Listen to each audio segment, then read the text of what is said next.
Who wants to chant?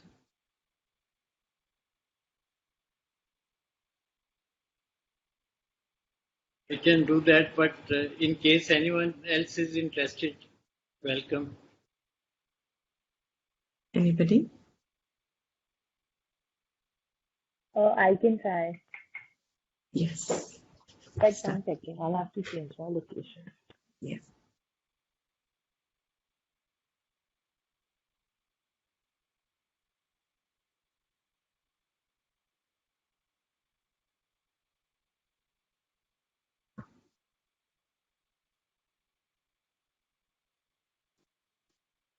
Yeah. Vasudevendra योगेन्द्रं नत्वा ज्ञानप्रदं गुरुं मुमुक्षूणां हितार्थाय तत्त्वबोधोऽभिधीयते नित्यं शुद्धं निराभासं निराकारं निरञ्जनम् नित्यबोधं चिदानन्दं गुरुं ब्रह्मा नमाम्यहम्. Ma'am, will you Yeah. do it I'll first? do. Yeah. Atha.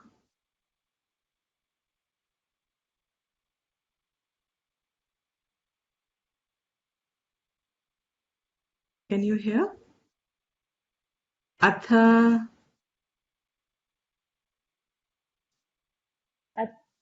अतः Atha. अथ Chaturvimshati. चतुर्विंशति Tattvotpatti-prakaram. तत्त्वोत्पत्तिप्रकारं Vakshamaha. वक्ष्यामः. Brahmashraya.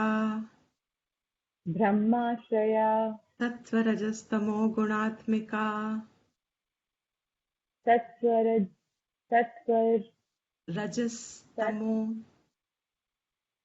तत्स्वर ma'am, how do you do तत्व Tattvarajas. ठीक है. तत्व रजस तत्वो गुणात्मिका Tattvarajas-tamo gunatmika. तत्व रजस तमो गुणात्मिका. Once more I'll do. Sattva-rajas-tamo gunatmika. तत्व रजस तमो गुणात्मिका. Maya asti. माया अस्ति. Tatah akashah sambhutah. तत आकाशः सम्भूतः. Akashad vayuh. आकाशाद् वायुः. Vayostejah. वायोस्तेजः. Tejas apah. तेजस् आपः. Tejas apah. तेजस् आपः. Adbhyah prithvi. अद्भ्यः पृथिवी. एतेषां पञ्चतत्त्वानां मध्ये एतेषां पञ्चतत्त्वानां मध्ये आकाशस्य सात्विकांशात् आकाशस्य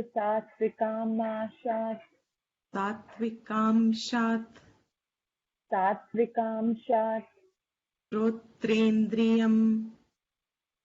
श्रोत्रेन्द्रियं सम्भूतं वायोः सात्विकांशात् वागिन्द्रियं सम्भूतं. वागिन्द्रियं सम्भूतम्. I'm sorry. सात्विकांशात् त्वगिन्द्रियं सम्भूतम्. सात्विकांशात् इन्द्रियं सम्भूतम्. अग्ने सात्विकांशात् अग्ने सात्विकांशात् चक्षुरिन्द्रियं सम्भूतम्.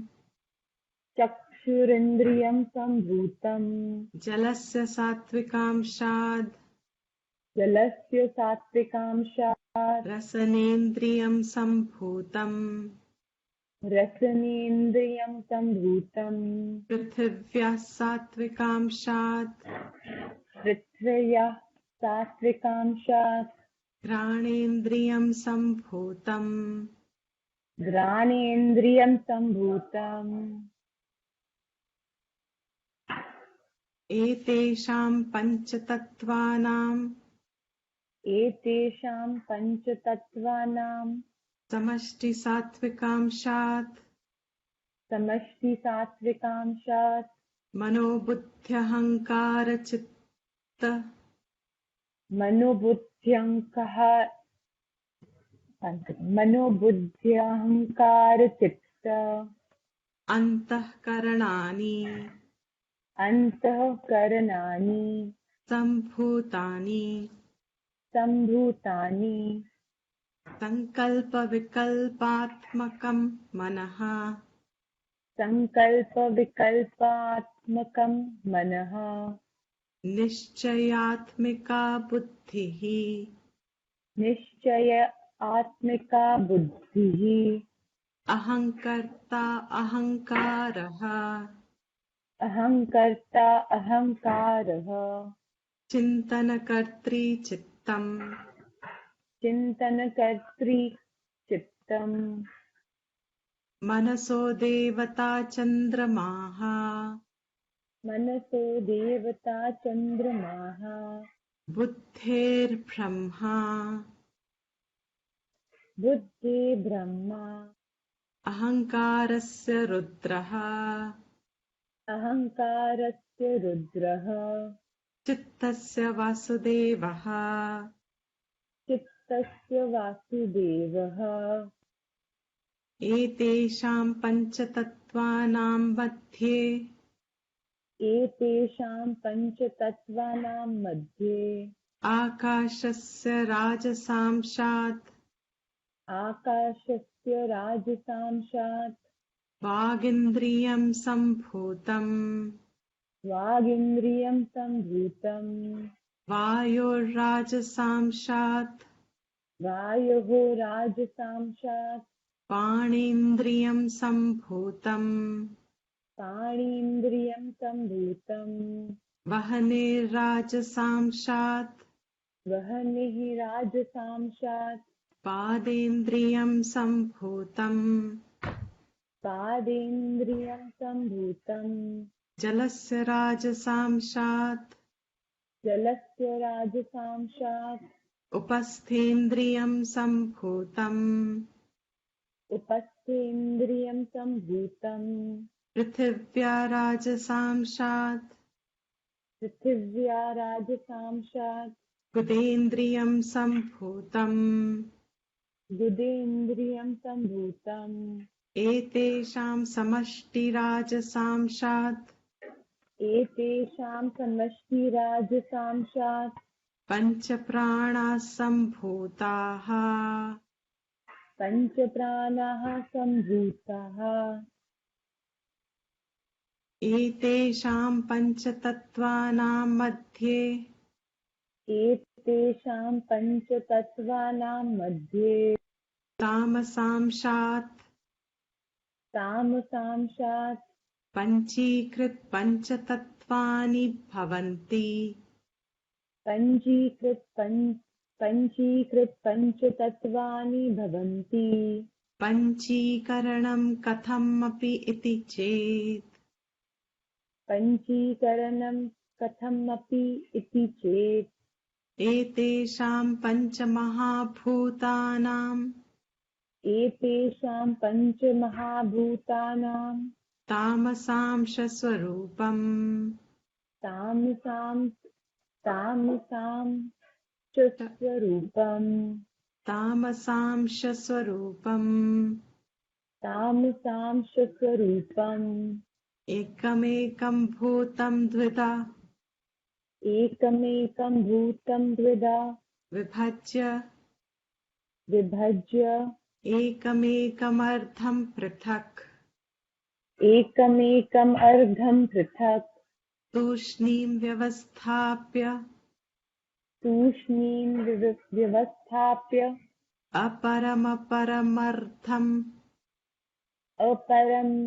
अपरं परम् अर्धम् अपरमपरमर्थम् अपरं परम अर्धम् चतुर्धा विभज्य चतुर्धा विभज्य स्वार्थमन्येषु अर्थेषु स्वार्धमन्येषु अर्धेषु स्वभागचतुष्टयसंयोजनं कार्यम् स्वभागचतुष्टयं संयोजनं कार्यम् एतेषां पञ्चमहाभूतानां एतेषां पञ्चमहाभूतानां तामसांशस्वरूपम् तामसां स्वरूपम् एकमेकं भूतम् एकमेकं भूतं द्विधा विभज्य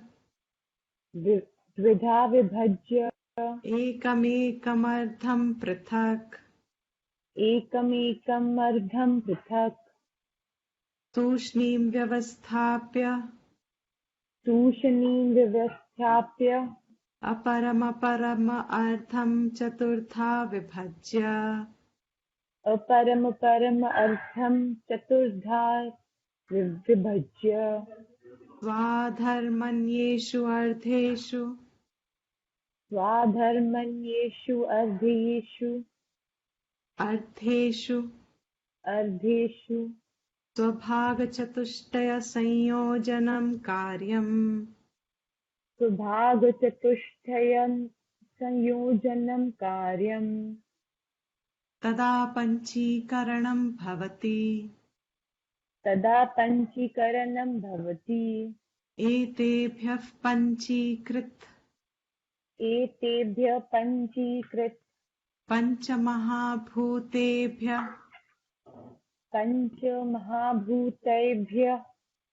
पञ्चमहाभूतेभ्यः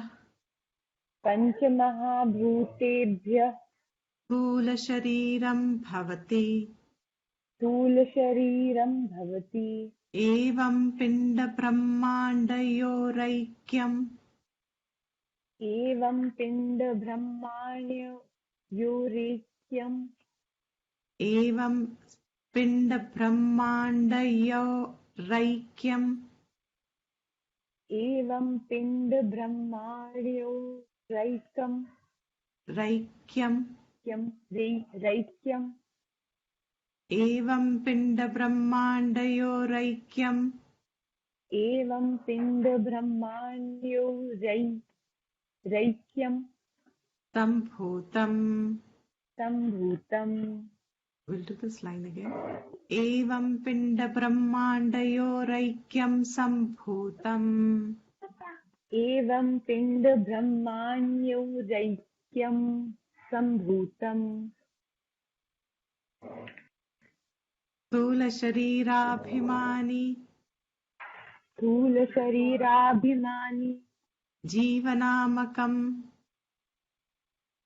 जीवनामकम् ब्रह्मप्रतिबिम्बं भवति.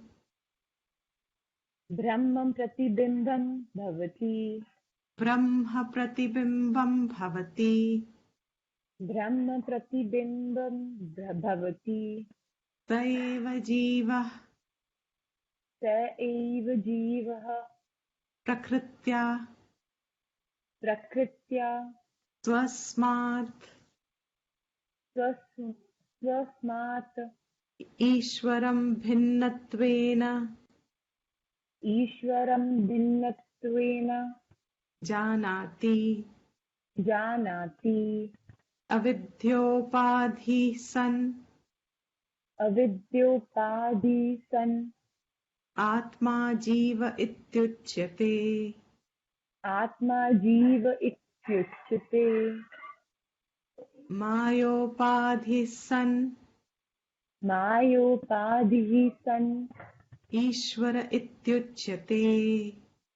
ईश्वर इत्युच्यते. एवम् उपाधिभेदात् जीवेश्वर भेद दृष्टिः जीवेश्वर भेद दृष्टिः यावत्पर्यन्तं तिष्ठति यावत्पर्यन्तं तिष्ठति तावत्पर्यन्तं तावत्पर्यन्तं जन्ममरणादिरूपसंसारः जन्ममरणादिस्वरूपसंसारो जन्ममरणादिरूपसंसारो जन्ममरणादि जन्ममरणादिरूपं संसारो only रूप not more maranadiroopasamsara. ऐसे वर्ड एक ही बन थी जन्म मरण जन्म मरणादिरूप संसारो न निवर्तते न निवर्तते तस्मात् कारणान्न तस्मत्कारणान् तस्मात् कारणान्न तस्मात्कारणान् जीवेश्वरयोः जीवेश्वरयो who yo I will break okay जीवेश्वरयोर्भेदबुद्धिः जीवेश्वरयोर्भेदबुद्धिः स्वीकार्य. स्वीकार्य Great, very good, thank you. So we are seeing that prakritya means by default, naturally. If one has a common biodata, one of the ways I have reflected in the past to dissolve sometimes an extra individuality is,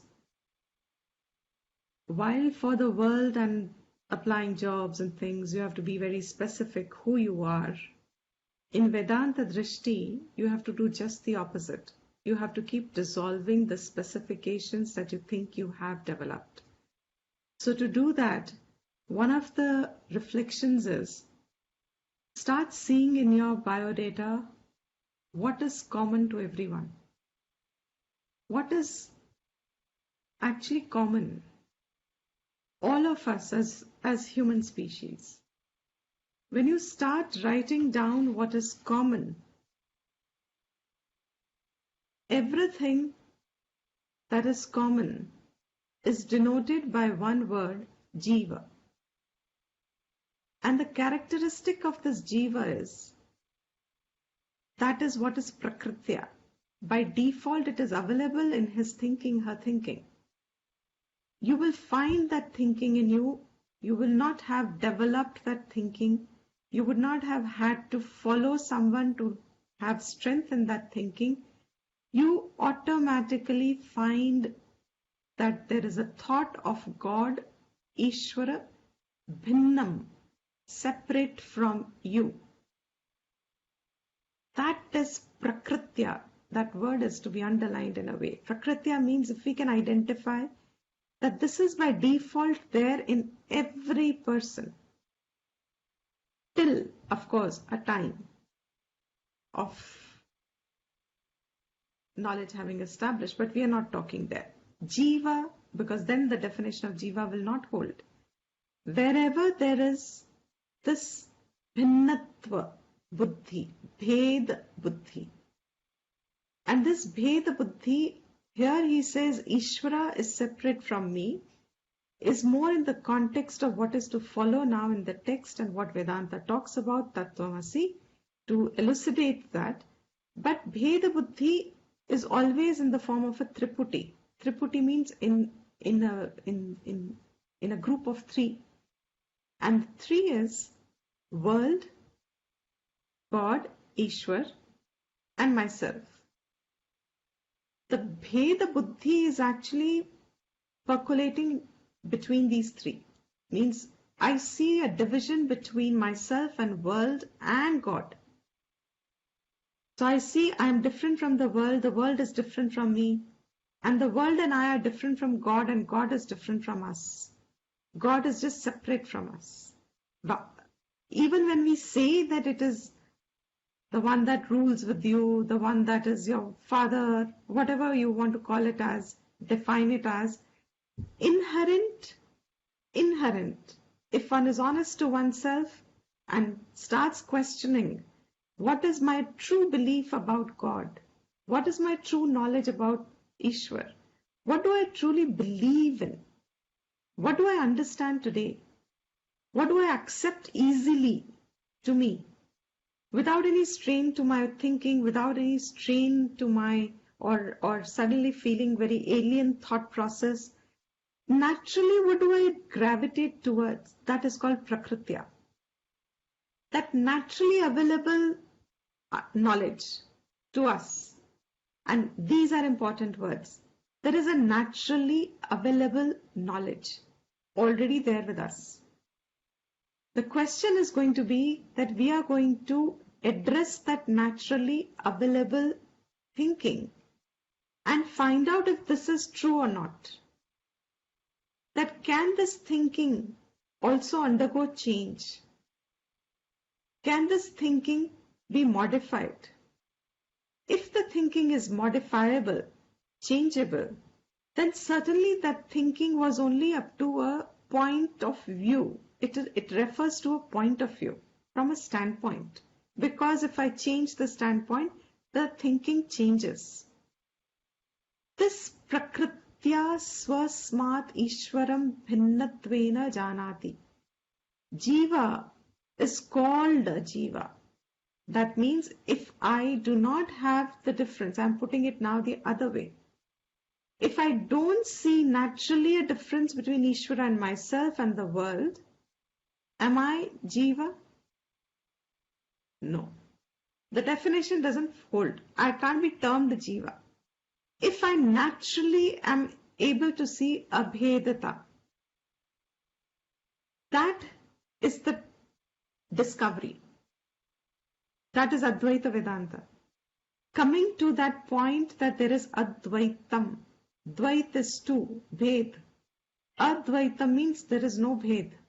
Bhedless. Bhedless means without division. There is no second. Advait.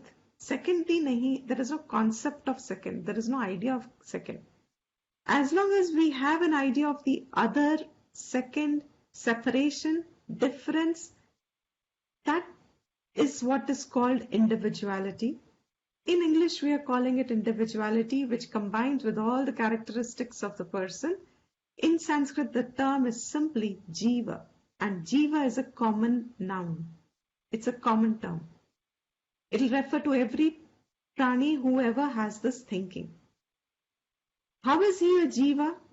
How has it come about, this thinking that is naturally available? Avidya means that Brahman, which is the changeless substratum, the changeless phenomenon, I don't know what the right word would be, the changeless presence. Brahman, which is the changeless presence, which is lending the consciousness, which is lending awareness to this individuality, is analyzed in every sentence, in every thought, in every vritti. When I say I speak, I am speaking, I am hearing, I am listening, I am talking, I am eating. In every thought, each one of them is a thought by itself. If I say I am eating, my I am eating brings how many things together? First question will be, if I say I am eating, what is the first question? I. Who's I? I. Okay, who's I? I. Next question. What are you eating? I would have started with that first. First question would be, what are you eating? Yeah. I am eating. What are you eating? Means already I am eating is referring that there is a hidden object in it. The sentence is not making sense if you say I'm eating air. You will have to say, I am eating something. I'm eating is already implying that you're eating something. There is an object that is considered. There is an object that is already there. There is a division between the subject and the object. The eater seems to be here, something is getting eaten. Whether it's brains also. I am eating your brain. Or you are eating my brain. Don't eat my brain. But that means the division, see how intricately enveloped. I'm saying the sense of division is pervading. It is pervasive. The sense of division is as if they're as steadily available as we are saying consciousness is. So with this drishti as a pre-base, it's already formed. You are different from me. All my actions are implying the bhed. Excuse me. This bhed itself is avidya. So there seems to be jiva is a product of avidya. The jiva buddhi, separation buddhi, which is I'm interacting with, is automatically saying I don't have the knowledge of Advait. Which would mean this sense of division, eater and eating and eaten, the sense of Triputi should be dissolved into something that is common in all three. What is common in all three? That becomes a subject of inquiry. Whatever is common to all three, if that vision comes to that, then the divisions dissolve. And till that is held, till the division is held, till the common factor is not seen and not recognized, that is called no vidya, absence of knowledge. Vidya is knowledge. Which vidya? Now we are saying Advaita vidya. Vidya of Advait. That all this is one. And that one is Brahman. This knowledge, absence of that knowledge. And when we look, just now, this is, I think, who came? Who's Aditi? Who was in your lap just now? This little angel? Naira. Sorry? Naira. Naira, right? Yeah. Naira. Naira, imagine at that age, if you were to tell Naira, you're Brahman. Is it even a faculty to be registered? Forget it. At that age, even at our age, it is not possible to cognize. So you see, what is coming by default is what I'm trying to first pay our attention to. The minute we are born, there seems to be an establishment of a vyavhar, not even vyavhar, there seems to be an establishment of thought that this is different from me. A child, even before he knows my mother and my father, knows separation. That is why children want to hug, children want to come close, because the sense of separation brings fear. That sense of wherever there is a sense of otherness, separation, there is bound to be the birth of fear. So what happens throughout our life, we are living with this prakritya buddhi, untouched, unexamined, not even registered, because it's accepted as normal. It's accepted as something that is choiceless. What else can there be? I am already a person who has this, and I have a bread and butter to earn, and I have a life to live, and I have to work for myself, etc. So the Bheda Buddhi is strengthened as life progresses for an average course of life. This is presupposing absence of Vidya, Advaita Vidya, Brahma Vidya, because Advaita is Brahman. So Brahma Vidya, absence of that Brahma Vidya is referred to as Avidya. And a very important point, because as Akanksha had asked yesterday, is it another material cause? avidya is not a material cause. Not seeing a snake, that not seeing is not a material cause. All the cause that you can apply to not seeing is, I did not look carefully. These are very important words. This will land up itself in Brahma Sutra Adhyasa Bhashyam, one of the final frontiers of Vedanta. I did not see carefully. That alone became the upadhi now, for me to see it as a snake. Not seeing it carefully means I am not seeing myself carefully, is itself the upadhi. That not seeing carefully is avidya. That is the upadhi in which this atma, that is changelessly moving, is now associating, misrepresented and called jiva, bheda buddhi. Atma jiva iti uchyate. Maya upadhi san Ishvara uchyate. Brahman is called Ishwar with Maya upadhi. And at an individual level, we saw who's Atma, Satchidananda Atma. Atma is called Jiva with Avidya Upadhi.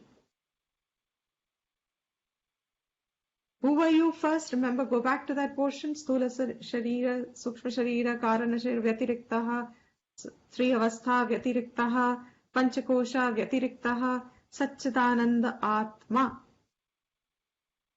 Tat. Satchidananda Atma Tvam Tat Asi. You are that. So, Avidya Upadhi is Atma, is called Jiva. Maya Upadhi, Brahman, is called Ishwar. In this manner, Upadhi Bhedat, Jiva Ishwara Bheda Drishtihi, as long as there is this Drishti Bhedaha of Jiva and Ishwara, till then, that is where the entire knowledge is becoming, I would say, mandatory. Because till then, samsara na nivartate. And the lakshana of samsara is born now, gone now. Born now, gone now. And in every born now, the feeling that I am only here now is the only thing that you carry now. Because avidya upadhi is a limitation, jiva is a limitation, he doesn't remember. His Sukshma Shari doesn't have the memory of all that has gone before. Because if it was really true that he would remember, if any one of us were to remember all the times we took birth, many times in a womb of different creatures, and spent a womb life, a fetal life, and then with pain we came into this world trying to express an individual life, and even one reflection. I often say, I don't know how relevant it is for all of you, but now you can't. But when people were moving around, it was a very beautiful way to just go and sit anywhere where there is a crowd. I tell everybody, in our college days, my friend and I would do. In those days, there was a road there was a locality just coming up in Delhi, and the whole traffic in the evening would go in one direction, home, back. The opposite direction would be absolutely khali. So from our college, when we used to go back home, we would cross the road to the other side. So instead of the road going to home, we would cross it to the other side, sit on the bus stop bench over there, and just opposite there would be sun setting, because it was all newly developed locality at that. Now, when you just sit there for a few moments, the whole movement is on this going back home as the sun is setting. And you just take a step out of it. Temporary, but just take a mental step out of it and just watch it. Where is everyone going? What did they come from? Is this one day that is happening? Punarapi Jananam, every day of this life. If this is the certainty with which I'm living today, there is no guarantee that this certainty ends at any point. Is there a guarantee that this certainty will end? Because yesterday I did not doubt that today I will have this certainty. Today I do not doubt what tomorrow's certainty I am going to have, but I seem to have the same certainty.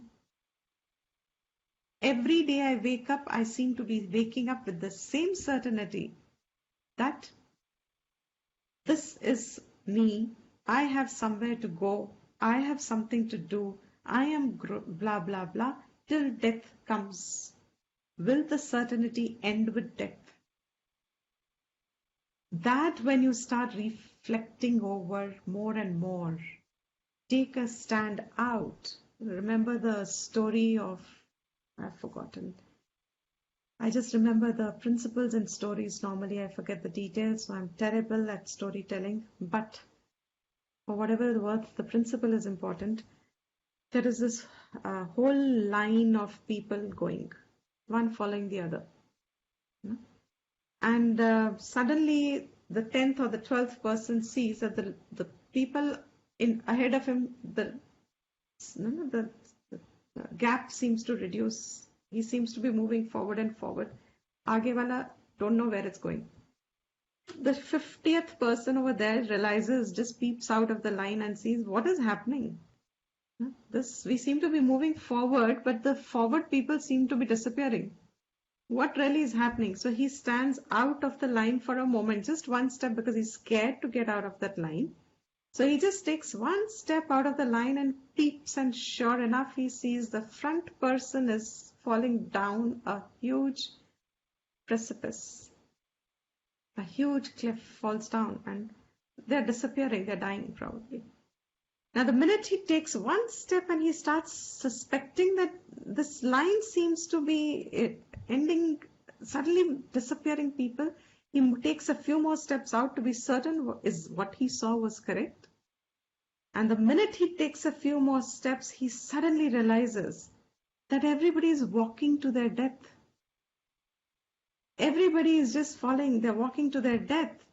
And a sense of urgency overwhelms the person, because now he has seen that there is no point in following this line. And the more he sees this, the more he starts shaking people to say, stop following the line, step out. Stop following the line, step out. And the more he tries to say, some people look at him with curiosity, some people look at him skeptically, some people make fun of him, some people doubt him, some people call him a mad man. Mad fellow. Where will you exist if you step out? How will you survive if you step out?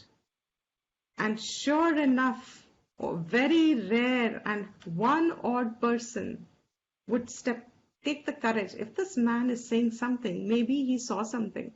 Maybe he's genuine. Maybe he wants to say something. Maybe it's true. Let me also verify. But for the second person to verify, he has to have faith in that first person. That faith in the first person which gave the courage to the second person, and the second person sure enough also realizes what the first person saw, and then there are two people now trying to shake the others till the first person dies. And the second person is now trying to shake the other person. And this really is how the knowledge parampara survives. That they shake the society, and whoever sees it, sees it. The idea is sansara drishti is characteristic in a linear way as if to us, but it is cyclical when you see it from Vedic drishti. Time is cycle, and you see that in everything that involves time. It changes, and then seasons change, come back, they roll over. Janma marana adi rupa sansaraha na nivartate. Till then, it is not dissolving away.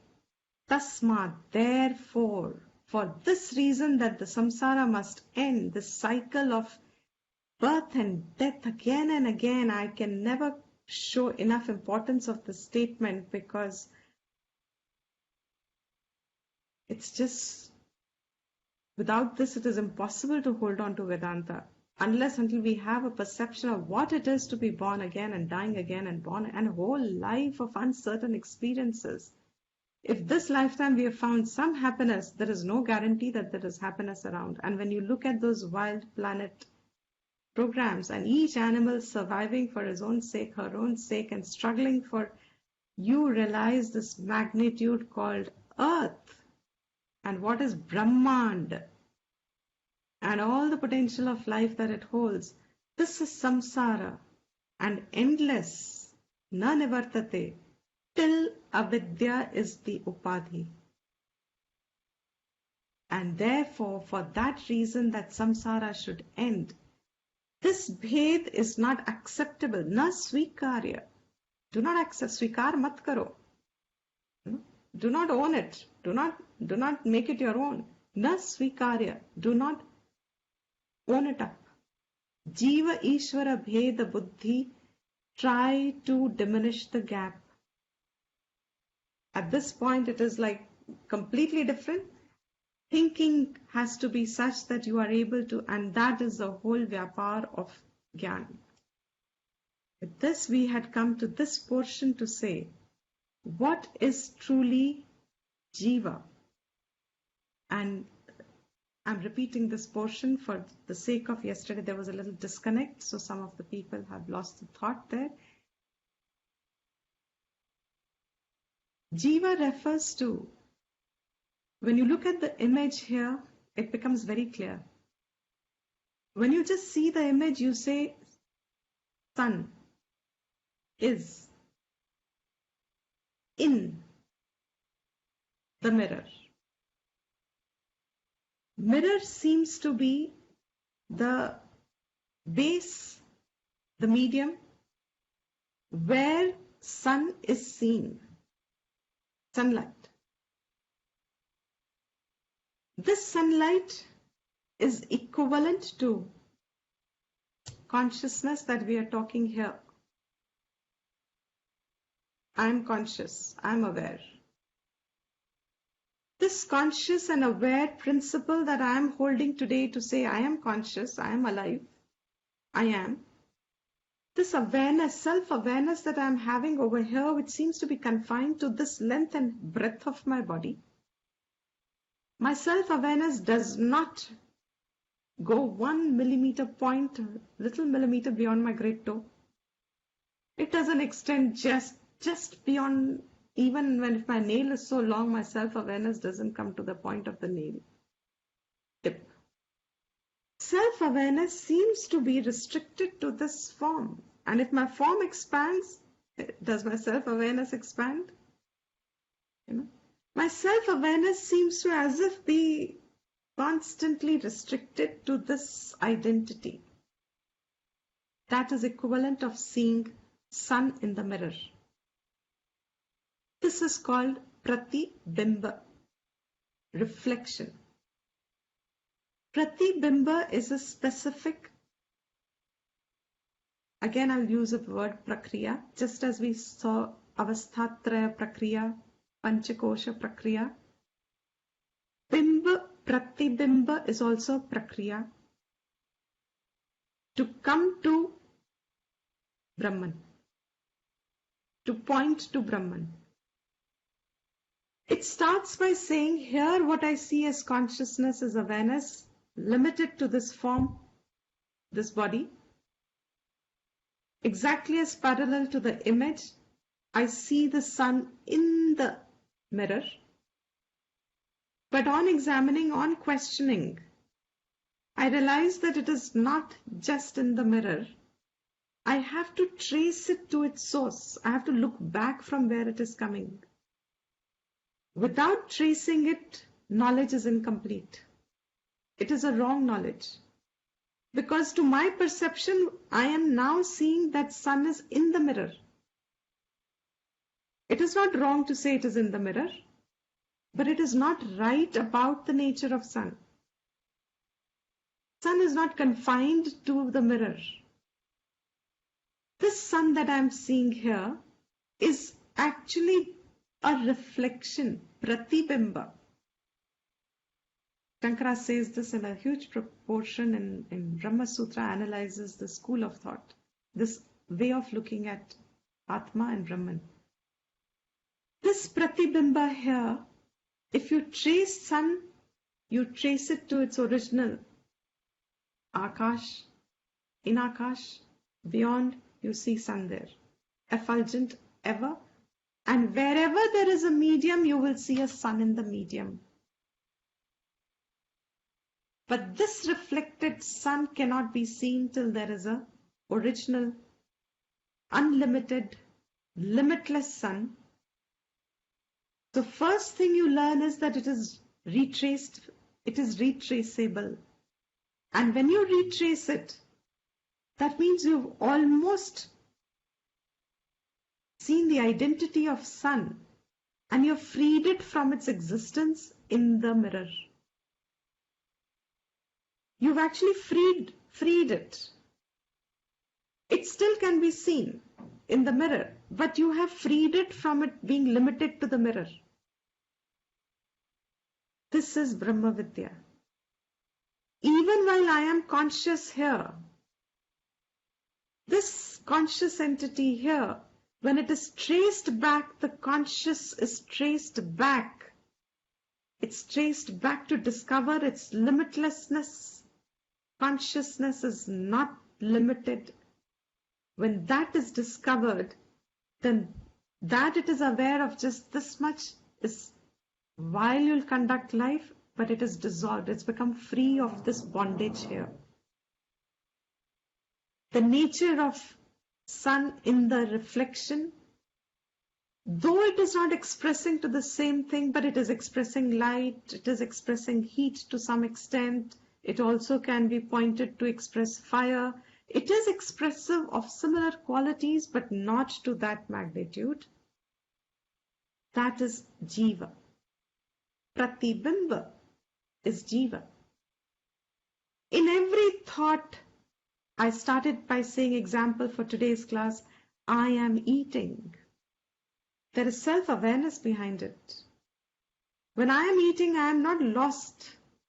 I'm not blank. There is no way I have not discerned what is eatable, consumable, and not consumable. I'm not consuming wood.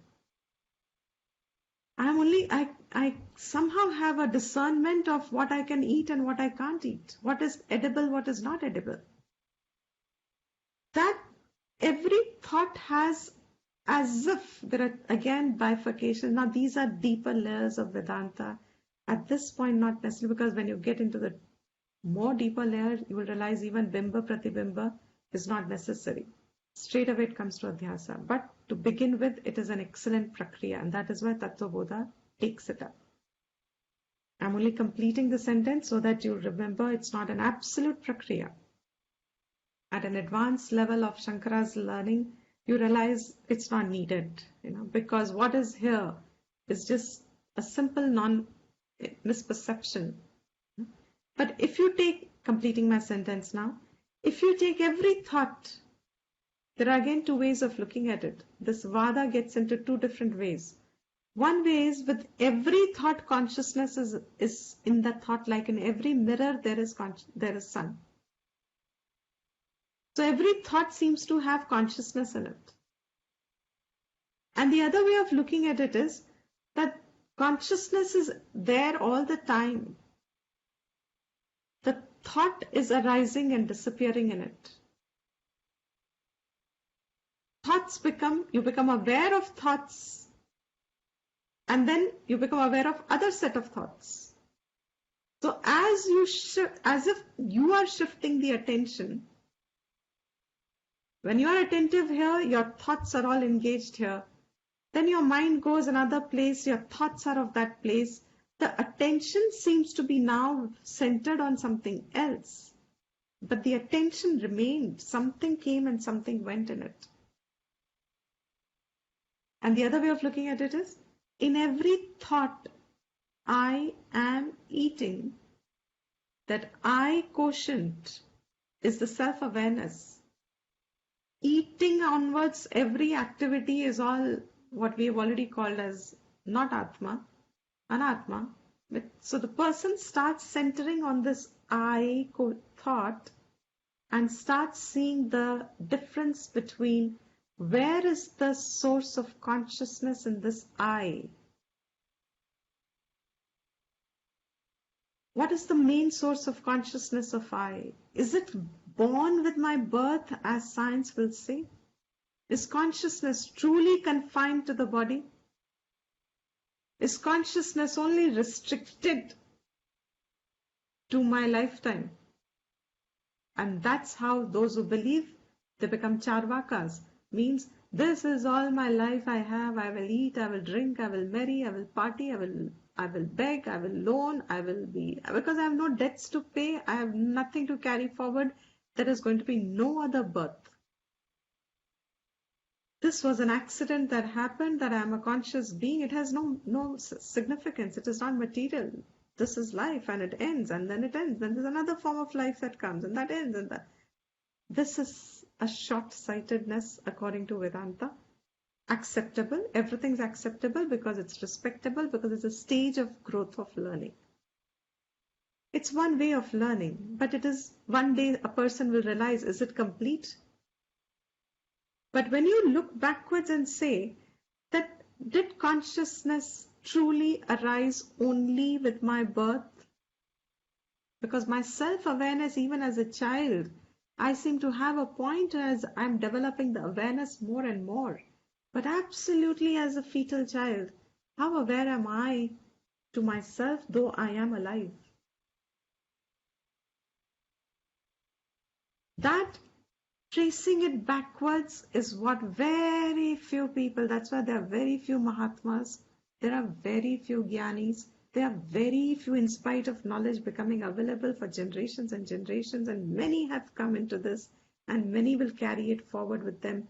Nothing is a waste, sure enough, but a rare one will spend the time figuring out what is the source of consciousness here.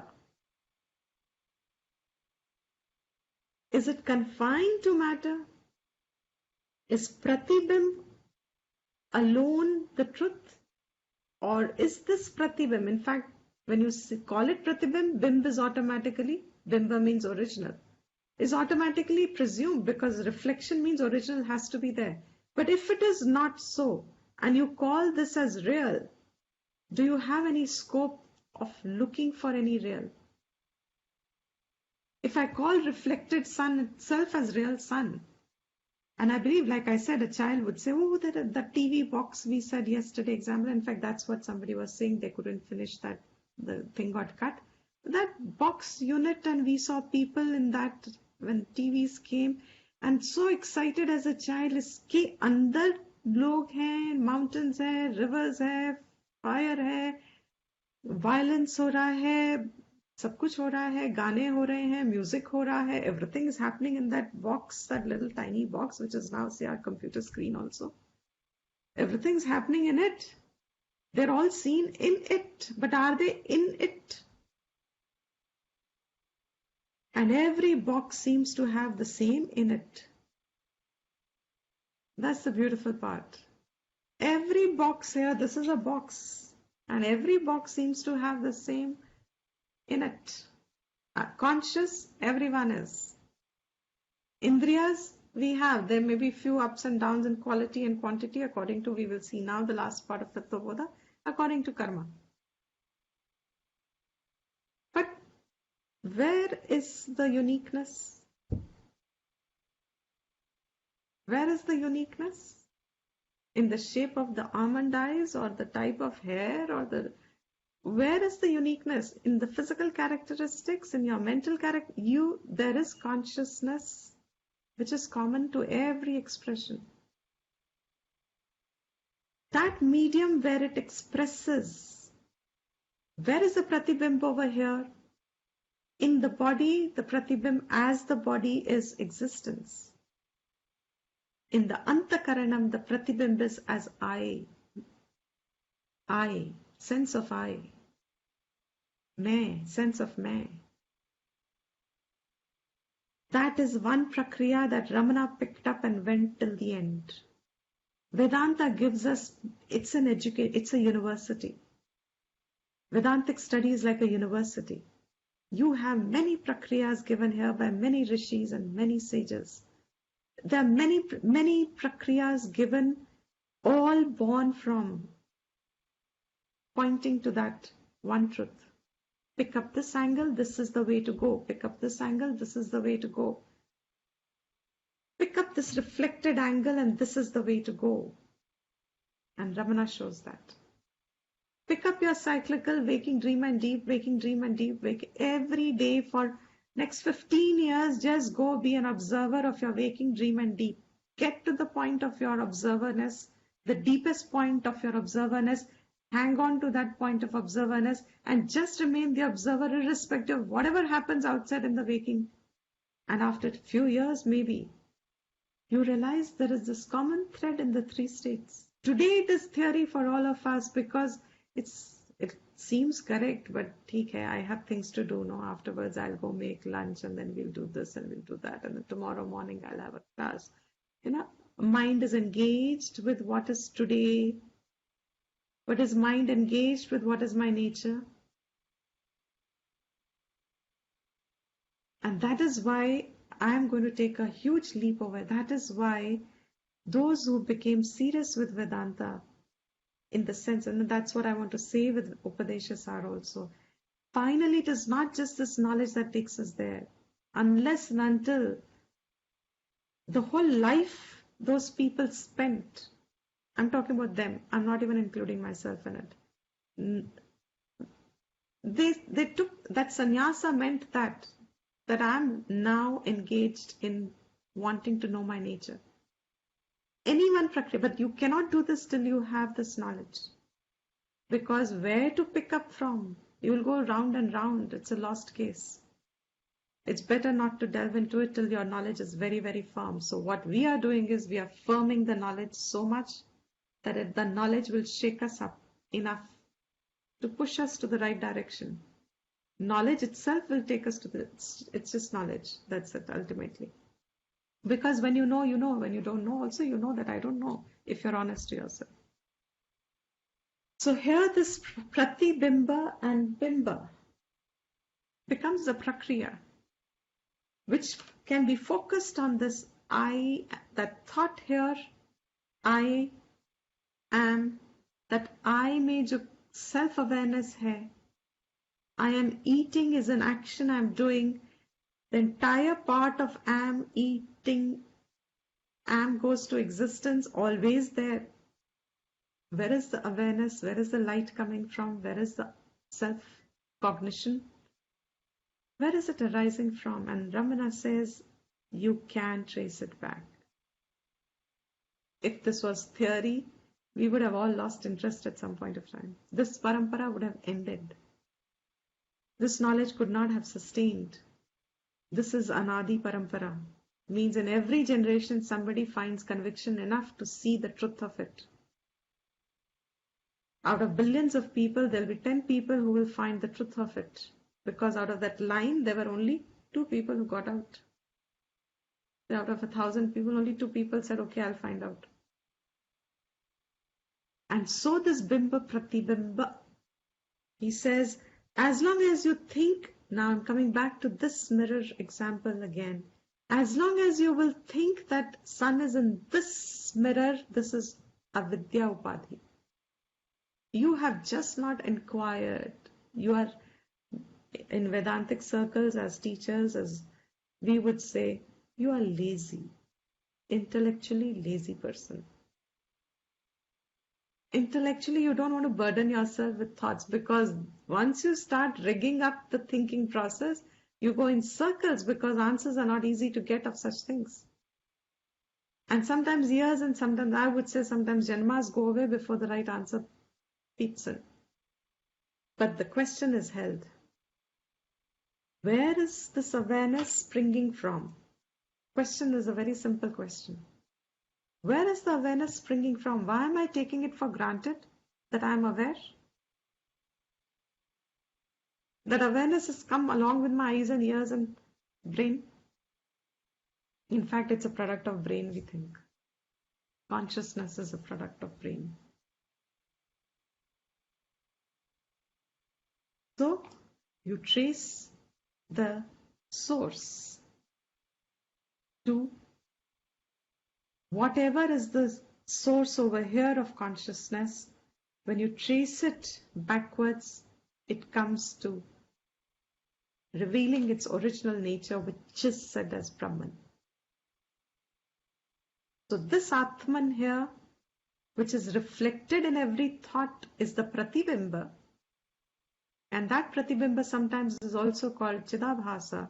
But these are all just terms, again, sometimes they confuse. But if you get the right way, then it will not confuse. This, in every thought, when you say it is reflected, it will be called Chidabhasa. It is an abhasa of Chit. Chit here would mean Chaitanyam, not memory. And with that, now the student is asking, we did cover this yesterday, but I'll repeat this again and then continue next class. Now there is just a doubt that comes up when you listen, especially when so by default we have held the thought that Ishvara is Mahan, otherwise why will I pray? Sarvagnya, Sarvavid, Sarvavyapi, Sarvashaktiman. All those attributes I've given to Ishvara. Can you imagine Lakshmi goddess you are praying to? How do you pray to Lakshmi goddess when her hands are? What is the form of Lakshmi goddess? Devi, hands are pouring wealth. The coins are overflowing. It's like घड़ा कभी खाली नहीं होता. उस घड़े से निकलता जा रहा है, निकलता जा रहा है, निकलता जा रहा है, निकलता जा रहा है. जहां wealth is infinitely expressed, that Shakti of wealth, of Vikriya, is that Shakti in its entirety is the Lakshmi. Gold coins, yeah. It's just continuously there. Imagine if it was limited. Imagine if that whole picture was that you saw it and then you saw it's disappeared. Khatam ho gaya unka bhi. Will anybody pray to her? No, because you can only pray to her at any point, any time, by anyone, in any life. You can only pray to that one who has it always. So as a limited me, I can tap into it any time in this lifetime, after 50 years, after 1,000 years. Saraswati is absolute knowledge. I can tap into her because it's infinite. It's a representation of total. Has no limitation. So now we are already with why are the whole prayers there? Why are all these karmas there? Why do we ask Bhagwan for help and relief? And we always get it because, as I said, every aspect in Vedic system has a Bhagwan. It's fascinating. It's mind-boggling actually.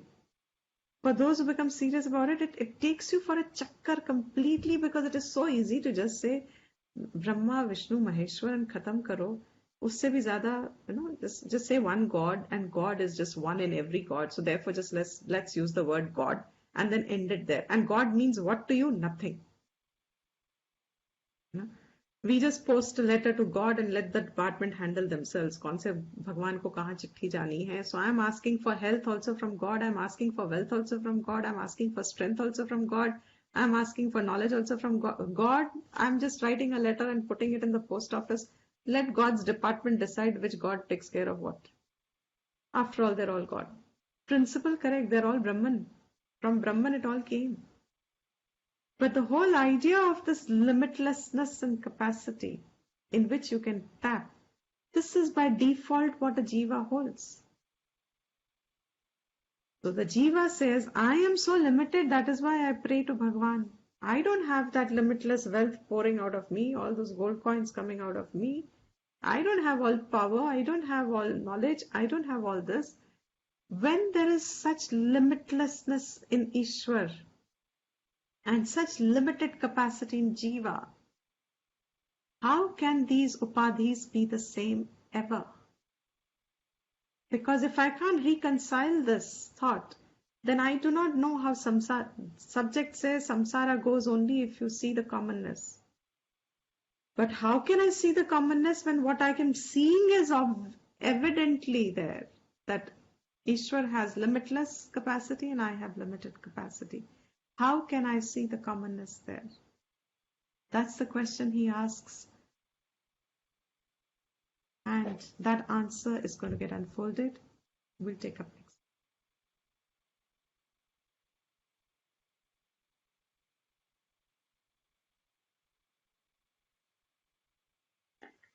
ॐ सर्वेषां स्वास्तिर्भवतु सर्वेषां शान्तिर्भवतु सर्वेषां पूर्णं भवतु सर्वेषां मङ्गलं भवतु सर्वे भवन्तु सुखिनः सर्वे सन्तु निरामया सर्वे भद्राणि पश्यन्तु मा कश्चित् दुःखभाग् भवेत् ॐ स्वस्ति प्रजाभ्य परिपालयन्तां न्यायेन मार्गेण महीम्